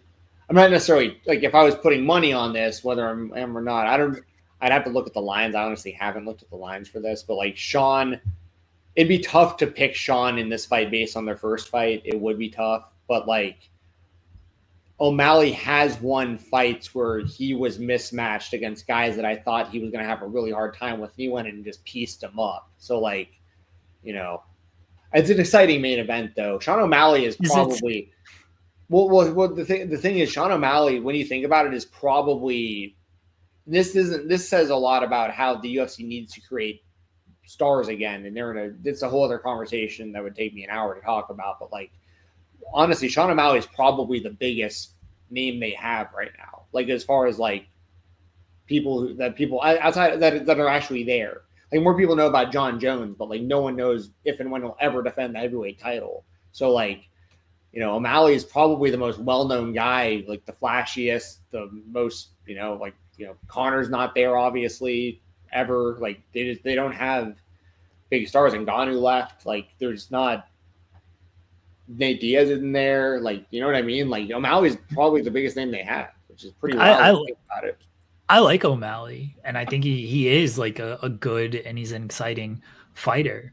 This matchup, it doesn't seem to favor him. And Davisheli, I mean, he just kind of in Habib style, but less exciting than Habib. Like, he just mauls opponents, but he doesn't finish anybody, and so it just kind of lends itself to a straightforward sort of fight. And like, I'm sure they're hoping and wishing on a prayer that O'Malley wins this thing so they can build up O'Malley and get some pay-per-view buys out of him, because Davisheli, I don't know, it's tough to sell his style. Yeah. And he didn't even have like a personality like Habib did. Habib at least was, you know, kind of witty in some of the remarks, and he had good opponents as well. But yes, Habib was at least like exciting in the way he would like maul guys, and Davisheli isn't really that guy. Like, he's a good fighter, he's a very good fighter, but he doesn't put on like super exciting fights.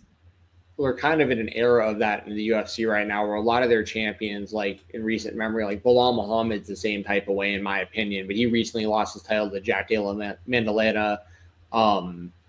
You know, like, I don't think that like Ankalaev is like particularly entertaining. He's a very good fighter and he's beat really good guys, but like there are people that I think are way more entertaining to watch, and I like watching fight a lot better. Habib was so interesting because he was so much better than everyone that he fought, that not only was he undefeated throughout his career, he would get people in positions where he could finish fights, and then based on like, I can't remember which fight it was, but he would do this often where, depending, like if he knew you had like a family member in the crowd and he had you in a certain position, he would like finish you like in a way that like was more respectful for you and your family. Like, that's how good he would have somebody in position for like an arm bar and then be like, I don't want to break this guy's arm in front of his family in the front row, and then like switch it to like a choke and just like put him in a tough position until they tap out, like, and not break their arm. You know what I mean? Like that's how insanely Habib would probably go down as the greatest of all time if he fought longer. That's the one thing against him, is that he retired in his prime, so he never had the chance to go downhill, which is cool. You rarely see that. But like, you know, his protege, Islam Makhachev, champion, also he fights very similar to how Habib does. He goes for finishes, but it's mainly grappling. But anyway, that's kind of what the UFC has kind of become in recent years. Like it's trended way more towards favoring like the grapplers than they the can't strikers, unfortunately. They can't put together the one fight everybody wants to see either, and that's a knock against them. What, so, Jones and Aspinall? Yeah. I mean, that's what everyone wants to see, and I'm not like super sold on Tom Aspinall. A big heavyweight who knocks people out in 30 seconds is always like exciting to watch and everything, but it doesn't always mean they're the greatest fighter in the world. I mean, how many people, both you and I have watched UFC long enough, how many people have we seen their first couple of fights, they get these quick KOs, and then if the fight goes past 4 minutes, they have nothing to offer. And to Aspinall's credit, like none of his fights are going past 4 minutes. Like, he is running through some people, and maybe he does that against John Jones, but that's the intriguing thing, is like, can he do that against John Jones? But they can't put it together. But it seems like because of John Jones, and I'm not gonna go like, that seems pretty obvious that it's because of John Jones. It seems like Aspinall definitely wants it.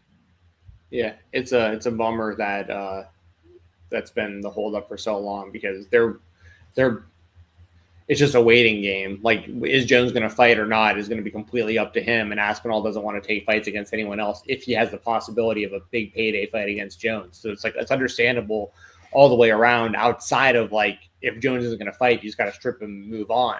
But like, John Jones is also, when John Jones is around, he's your biggest money maker. He is the best fighter of all time, in my opinion. But you know, and I think, and just for the record, I think he smokes Tom Aspinall if they do fight each other. Like, I'm never going to bet against John Jones. Like, I just can't. But that's a whole other conversation. But that's all to say that, you know, I hope the UFC figures out a way to create some more stars soon, because a big part of their problem is they're running way too many events. Like, this last event this past weekend was terrible. It was like another one of these Apex shows. The main event literally, the main event got canceled. That ruled. Yeah, during the main event video package, we found out that Macy Barber. Now, I'm not gonna like. It sounds like she had like a seizure or something along those lines. So I'm not gonna like make fun of her for not fighting. But like the circumstances are crazy. It was like already like the worst card in UFC history, and then we didn't even get a main event. And that kind of stuff's happening a lot. I think their pay-per-view numbers are like super, super down from like what I understand and stuff. So like, we'll see. I'm going to be really interested to see what happens with Dana White in the next few years, because I think that's why he's getting so involved in like the new like Saudi boxing league that he's involved in, and he's trying to get people interested in power slap and all this other stuff. Like I would not be surprised if Dana White wasn't the president of the UFC beyond the next few years. So, anyways. All right, let's get to AEW Spotlight. Yes. Over 1 million fans and a great number in the demo tuned in. And it was a great show, and I think it's been a run of great shows.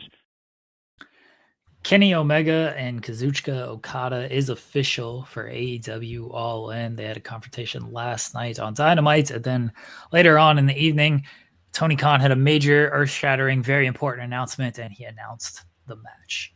It is the first time, I believe, since 2019 that these two men will fight. 2019, Kenny was in AEW, so they did not meet there. First time since 2018 that they'll be fighting. They've met 4 times. They're technically 2-2 against each other, although Kenny did win a 2 out of 3 falls match. So,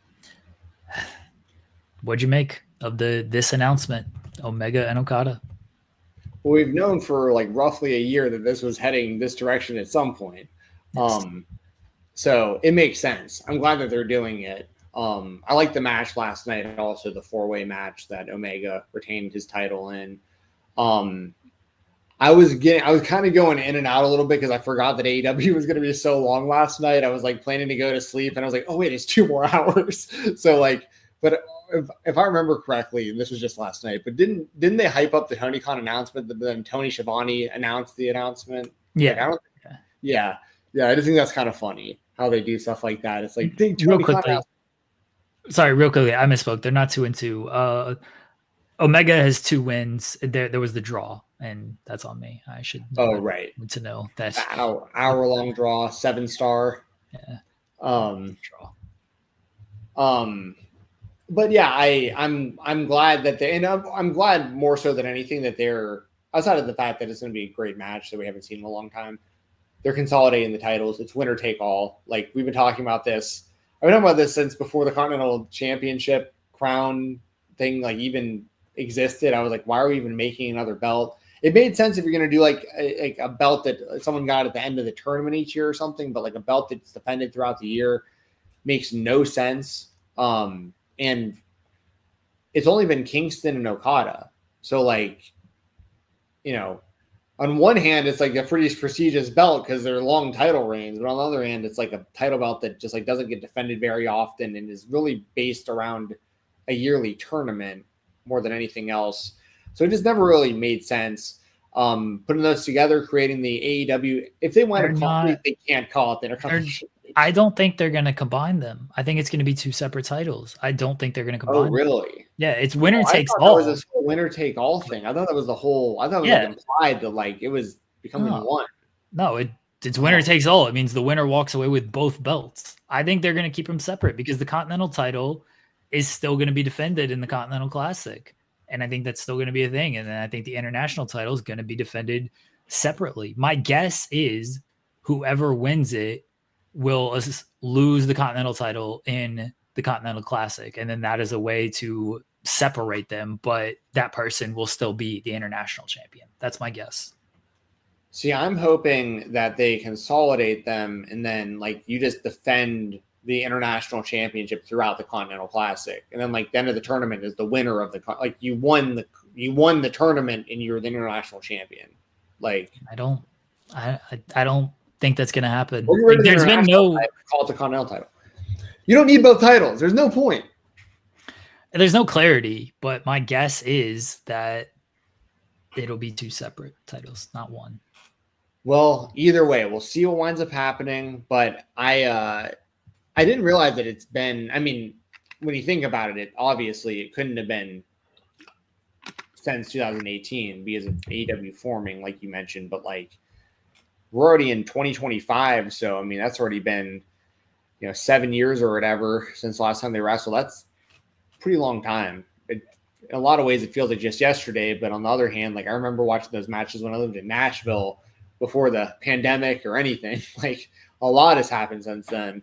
AEW is going to be running. I did hear them say something about like a video package that they're going to be running, which is obviously smart, to, kind of catch up people who weren't around for those matches. Those matches, by the way, are legendary. Like I remember watching those live off New Japan World, like staying up all night and like watching some of this stuff at like 7 a.m. Like I really enjoyed that period of New Japan, like the Omega, Okada, Nakamura, AJ, Young Bucks, like era. Like, the Young Bucks were so awesome back then too, because it'd be like 3 a.m. and I'd be like, it's like you just watch like the New Japan Rambo and you're like half asleep and you're like, oh my gosh, how am I gonna make it till 7 a.m? Then the Young Bucks come out and have like a banger tag team match you never seen before, and like you're wide awake again. I used to use the Young Bucks like someone would use like coffee. Like, oh, Young Bucks match. Okay, I'm awake again. And then by the end of the show, it's like you've seen stuff that you just never have seen before. Something like Omega, Okada. So yeah, I mean they have a lot of hype to live up to. I can't expect them to go out there and I mean, I'm not going to put it past this idea, but like I don't think they're going to go out there and wrestle for an hour and be doing Dragon Ranas off the top rope and stuff. But it's also this is maybe Kenny Omega's magnum opus. Like that may be exactly what we wind up getting. He's been waiting 7 years to do this, like in his company probably. And Okada, has a real chance here to call everyone a bitch that thinks that he's washed up or like just collecting a check or whatever. Go out there and have one of his classic matches. I mean, I'm looking forward to it. I think it's gonna be awesome, and I'm gonna take Omega to win also. Okay. I think they're gonna go as long as they want. I don't think there's gonna be any restriction on how long they want to go. They're gonna go as long as they want. My AEW spotlight is Tay Melo. I'm not gonna give a prediction yet. We're 2.5 months, or not. We're like a month and a half until All In. I'm not gonna do a prediction. You can change your pick by the time the show comes around. I'm gonna wait. Gotta build these things. Can't just throw it out there 5 weeks early. Gotta wait. My AEW spotlight is Tay Melo. Tay Melo returning. She has the same theme as Sammy Guevara. Sammy Guevara. Yeah. I mean, that's actually a pretty good impression of it. I hate those things. Like. I hate them. Yeah. Tay Melo returned, saved Anna Jay. I brought this up because it's good to see Tay Melo back. She's been off AEW television for over 2 years. She did return to the ring at Stardom earlier this year, but then that was it. So it's good to see her back. And then 2, a lot of people talking AEW women's tag team titles as a potential thing because Tony mentioned it before Double or Nothing, that it was an interesting idea because he thinks everything is an interesting idea when you put it out to him, but then that doesn't mean it's actually going to happen. I think it is going to happen, and I think they might crown new champions at All In because otherwise, I don't know what the women's division is doing at All In, unless they're going to do a Casino Gauntlet match, which is possible, but also they might do a men's Casino Gauntlet match. So where are the rest of the women going to focus with Tony and Mercedes facing as your 2 champions facing in one match? Yeah, I'm with you. It seems like they're carving out a women's division right now. I like seeing Tay Melo back, like, because it makes sense with Harley Cameron being hurt that like she has the history with Anna Jay Ty, so like it makes perfect sense that she'd be there for the save from Megan Bain and Penelope Ford. I thought it was kind of cool how like they were teasing that Megan was going to F5 her off the entrance ramp. I was like, do it. Even though like I love Anna Jay, but I think that would have been a pretty cool spot.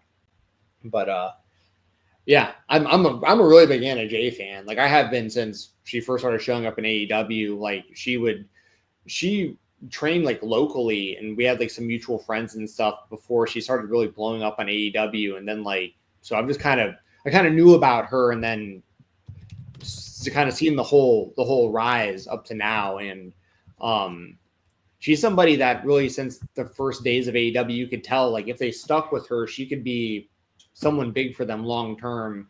And in some ways, I wish she would have gotten more by now. But at the same time, like she's at least regularly featured on the show and in a pretty good spot now in this feud. So, good to see. Because I guess I didn't really realize it, but it has been 2 years since Tay Melo, because it was the pregnancy and then never back since then, huh?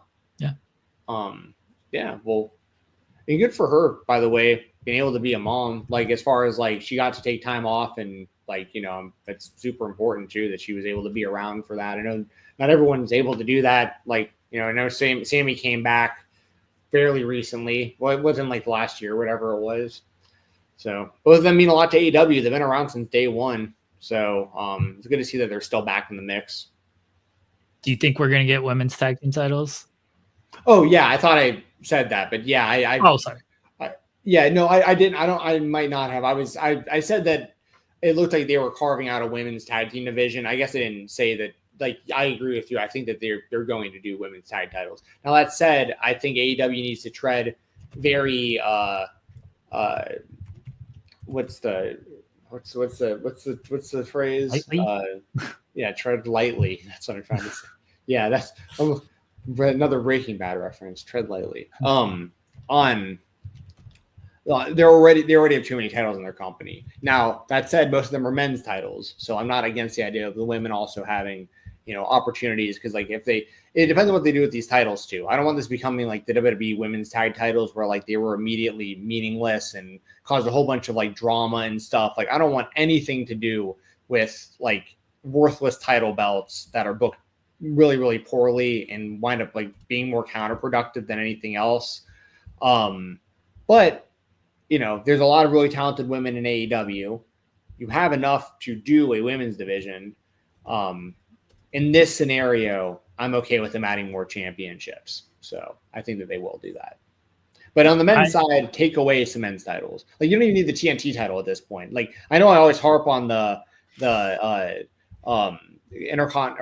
international and continental titles, but like TNT titles right there with those. Like you can get rid of that one too. I'd be totally fine with it. Yeah.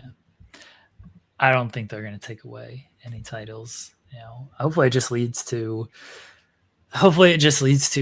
strong booking with the women, because I know a lot of people were not happy that there wasn't a whole lot of women's wrestling and women's segments on a 4-hour show last night, and I don't blame those people, honestly. Sure.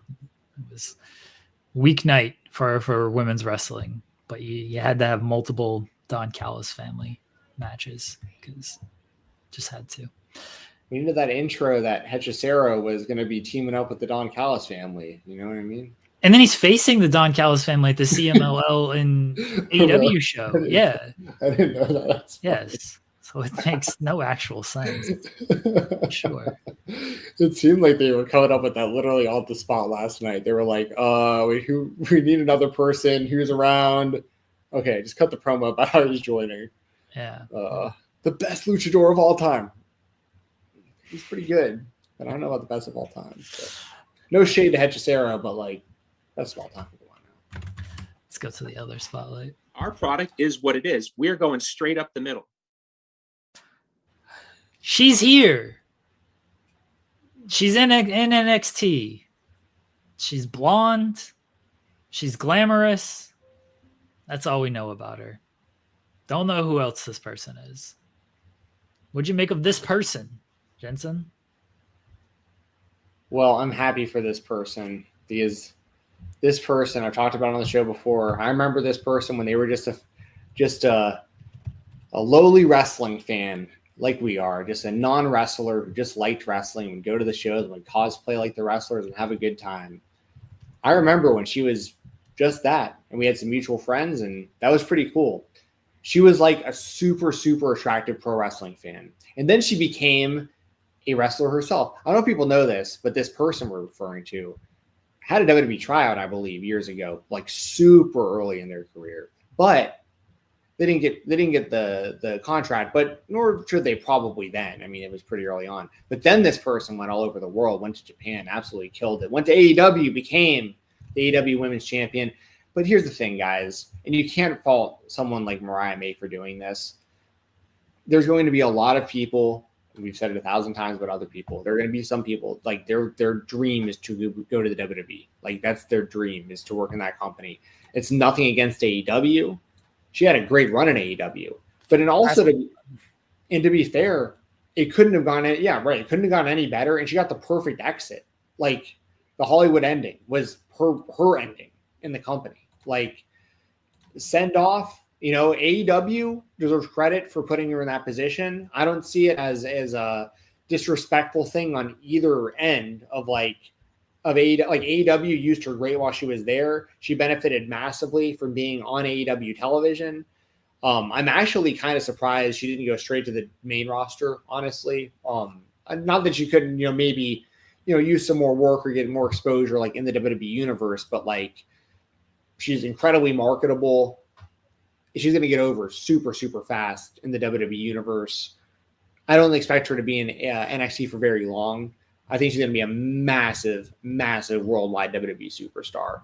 And she's still, I don't know her age, I honestly don't, but like she's 26. That's like female MJF. You know what I mean? Like this woman has her entire, she may as well, I mean, like in the grand scheme of things, like think about this. Someone like AJ Styles, right? AJ Styles has a WWE Hall, like he's a WWE, or like, how do you say this? On just AJ Styles' WWE run alone, he's a Pro Wrestling Hall of Famer. Like if you don't even count his TNA and his New Japan stuff, just WWE alone, he's one of the GOATs. Mariah May hasn't even done any of that yet. Like her AEW run was legendary, and she hasn't even accomplished anything yet in the grand scheme of things, because she's going to be a massive worldwide superstar for the next decade. I mean, I could see her main eventing WrestleManias potentially. Like I really see the sky's the limit for her, and she's got nothing but all the time in the world. 26 years old, only going to keep getting better. So yeah, I'm very happy for her on a personal level. It's really cool because, like I said, she's another one. I've just seen the whole rise from fan all the way to where she is now, and I'm super proud of it. It's super, super cool seeing people. I have a soft spot for, I don't hate on somebody or dislike somebody if like they weren't a wrestling fan growing up and they were like a collegiate athlete and then got an opportunity to come to the Performance Center and learn how to wrestle. And like, I wish them the best and I hope that they're successful. AJ Styles wasn't a wrestling fan, famously. Like he played baseball. He didn't really like pro wrestling, but he was super athletic and incredible at it. One of the GOATs, as I just mentioned. But like, knowing someone like Mariah May or some others that you see along the way where it's like, that they were big time fans and they were such fans that are like, I'm going to actually try to do this myself. And the times I'm talking about as her as just a fan weren't that long ago. Like this is like 2018 or something. Like, I don't know when she started training. She was live tweeting WWE in like 2019 and 20. So yeah, it's what I'm saying. Like the Sheenom, my friend Kayla, who I don't think he does any social media anymore. She used to do the Church of Joshi with Queen of the Ring, but Kayla was friends with her, and that was like kind of my connection to her because me and Kayla were friends because we both lived in Nashville and used to go to sub-rap shows. She was friends with Mariah, and like they would, dress up and go to the WWE shows and take pictures together, and so it was just like. And then I found out she was wrestling like in Stardom and stuff, and I was like, wait a second, I didn't even realize like a lot of that happened before I realized she was wrestling like at a high level. So, anyways. I'm super, super happy for her. She's going to be, I think she made the right decision. I think everybody involved made the right decisions. AEW made the right decisions by booking her and how they did. She made the right decision by getting the most out of that opportunity and signing where she wants to be. This is great stuff. Good for her. It's like how Wolverine says, seen so many bad faith takes on Mariah joining NXT. You're going to get that everywhere. It's all dumb. I don't pay attention to that stuff. This was what Mariah wanted. She made it no secret. This was her dream. And this is what her likely path that she was going to take. I think AEW did very well to put her in a big storyline and give her as much as possible in a way to try to keep her around, because how many times do we see in TNA where they sign somebody and they're so worried about them leaving that they give them absolutely nothing, and then they leave and it's like, well, why did they leave? Well, they got nothing. Like, this is a risk you're going to have to take with other companies out there, is they might not stay here. They might end up elsewhere. Okay, but still do the best you can with that person until they potentially do leave. Try to make it as convincing as possible, so maybe you can keep them around. I think AEW did that. She had other aspirations. That's her right. I hope she got paid very well from WWE. Clearly that's what she wanted, but I hope that doesn't mean she took like some massive pay cut off of that, because I want all these wrestlers to just get paid as much money as they can. But even if she didn't get paid very well, or maybe what AEW was offering, she's 26. She's going to sign at least one more big contract before her time is. The wrestlers are going into their 40s nowadays. I know there's the thing with women, they might not have as long because there's just ageism when it comes to this stuff. Mariah's 26. She's got at least one more big contract to sign before people are like, oh, okay, she's too old. Let's get a younger person in there. And by the way, she would not be too old at 35 or 36 or anything like that. So she's going to get paid whether it's now or whether it's later. So good on her.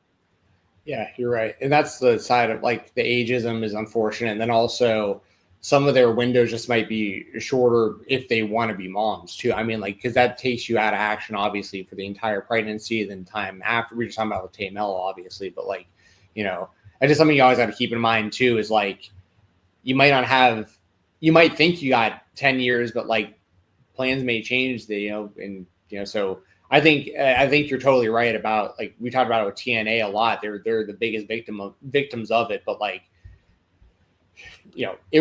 I think Tony Khan and AEW had a way better chance of keeping her around, even though she still wound up leaving.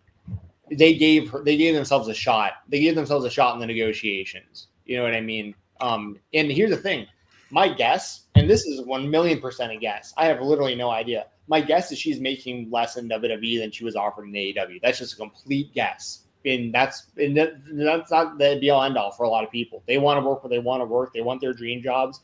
And at what point is enough money? Like, you know what I mean? Like, some people, it's like, well, no, but I'm just saying, like, to me, like, the difference between like $1 million and $2 million is like, it's the same difference. Like, I would never run out of $1 million. You know what I mean? Like, if I had $2 million, I'd never run into that either. Well, I'm just saying, you'd rather have two than one, but I'm just saying, like, my point is, like, she probably made really good money comparatively to what she was making previously at AEW. She's still going to be making very good money in WWE, even if it isn't the same as what she was offered in AEW. And that's not to say that it was or wasn't. I don't know. I'm just saying, like, this isn't the last time we're going to see this either. There was a lot of people who want to go to the WWE, and you're going to see a lot of people from the WWE wind up in AEW over time. That's the beauty of having competition. I know you're running out of time too. My bad. We got to move on. I just realized what time it was. The game isn't started just yet. It's like 7 minutes till tip off, so we have roughly 7 minutes. Okay. TNA Against All Odds, very quickly, because who could possibly care about this show? Do you even know what's on this show? This is the first time I'm looking at the card. I'm about to pull it up for the first time. So okay. Trick Williams and Elijah. Trick Williams defeated Mike Santana on Tuesday because Booker T and Casey Navarro interfered. The best call from Tuesday. So he's still the champion. He'll face Elijah. I don't think there's no way Trick Williams is losing. That's 1,000,000,000% not happening. I have and never will walk with Elijah. You can move on from there. The Nemeth brothers against the Rascals. Maybe still feels like the Nemeth are winning until the Hardys get the titles back. Yeah, I'm keeping them to retain for the same reasons. If you ask me who do I like better as a tag team, I'm going to say the Rascals 10 out of 10 times. We don't have enough time for me to talk about my thoughts on Ryan Nemeth and that team, but I think they're going to retain. The Knockouts Championship, Masha Slamovich against Li Ying Li. I think Masha is keeping the title here. Yeah, I never pick against Masha unless it's against KJ Orso this weekend. Santino and Robert Stone for the winner is the official TNA Director of Authority. I think Robert Stone's winning this. Yeah, the Santino stuff, like I get that some people like it. I've never really been a big Santino guy personally, just for what it's worth. I think it's kind of too goofy for me even now with how he does the Director of Authority stuff. Robert Stone, maybe what was his name before? Robbie E. Robbie E. Yeah. Robbie E. Yeah. Have they alluded to that at all during this? He did something on his personal socials, but I don't know if they've done anything on television with it. Gotcha. I'm just curious, but yeah, I'll take Robert Stone also. I guess. I mean, I don't care who the TNA Director of Authority is at all. Joe Hendry against Frankie Kazarian. Imagine Joe gets a victory back here. Yeah, you'd hope so. I don't know why they even had Frankie Kazarian hold that call your shot gauntlet trophy to begin with. Seemed like a big waste of time for that whole gimmick. And then Joe Hendry's reign was like, we talked about that ad nauseum, but like he should have had a longer run, but not necessarily right now, given how things have gone. But like he should have won the title like at least half a year ago, and then maybe got to this point. But yeah, I mean, I'm gonna take Joe Hendry, and especially because I just like everyone else, we're all expecting Joe Hendry to be like WWE, But like I guess I think WWE's gonna want Joe Hendry winning. I guess is my point. And then Steve Macklin against Mance Warner for the International Championship. This match should be great. I hope. Yes. I know they've cut back on the blood and stuff, but hopefully because it's a pay-per-view show or a TNA Plus special, hopefully they can bleed, because Macklin and Mance without blood would feel a little off. So, but this should honestly steal the show. Looking at the rest of the lineup, it's kind of the Nemesis and the Rascals will be like fine. Like there's good workers in the match. The rest of the show, but Macklin and Mance should be really good. Yeah. I mean, Macklin is a maximum effort guy, if that makes sense. Like every time he's out there, it seems like he's going 110%. And Mance Warner always out there with a point to prove. Does great, especially in matches where other people are like as crazy as he is, and like Macklin can like match his kind of his level of like going out there, going hard, being psycho outside the box and stuff like that. I don't necessarily need to see the kind of blood we saw in like the dog collar match with like Young and Macklin, but like if we do see some blood in this one, I wouldn't be surprised. Just not to that level, I would imagine. I'm going to take Macklin to retain, and that's mainly just because the title is so new and he's like racking up like his first title reign. But on like a personal level, like I think it'd be super cool to see Manser get the title, but I just don't think that that's the way they're going to go with this. But I'm with you. This is the match I'm most looking forward to, and I think it will be the best match of the night as well. That is TNA Against All Odds. It starts at 10 o'clock tomorrow because they're in Arizona, and for some reason they decide that the local time is more important than the Eastern time, and that annoys me greatly, but that's still Against All Odds. There's also starting at what time Pacific? They're starting 10 Eastern, but that's local time 8. 7 Pacific. Wait, they're so in the show? They're in Mountain Time. It's in Arizona. Oh, Arizona. Okay, I'm an hour off. I was thinking Pacific time. Gotcha. My bad. All right, that's Against All Odds. There's Worlds Collide this weekend as well. We didn't really talk about that, but that's another show that's happening this weekend. There's Money in the Bank. We did talk about Tournament of Survival and Cage of Survival, so a lot of wrestling to watch this weekend. I don't care about any of it. There's a very important basketball game that I'm going to try to remain calm, and everybody wish me luck. Jensen, let them know where Good luck. Good luck, Jeremy. Y'all can find me on Twitter or X at FightTalk_. You can use code FightTalk at independentwrestling.tv. And yeah, the Weekender every Sunday. there goes my head. My earbud just fell out of my ear. Sometimes Mondays. The weekender should be Monday this week, as I mentioned to everybody, because we have the double GCW shows. Cage of Survivals on a Sunday. Probably won't be able to actually record the show until Monday. So just keep a lookout over on FightfulSelect.com, where I cover the world of indies. And also thank you to our good friend Mose for joining their show for what I'd imagine is a record amount of times for us. It's always between him and Cole Radrick for that number one spot. But thank you, as always, to our buddy Mose for joining earlier. We appreciate Mose always popping on here. And hopefully he goes to the bar and gets a dick shot.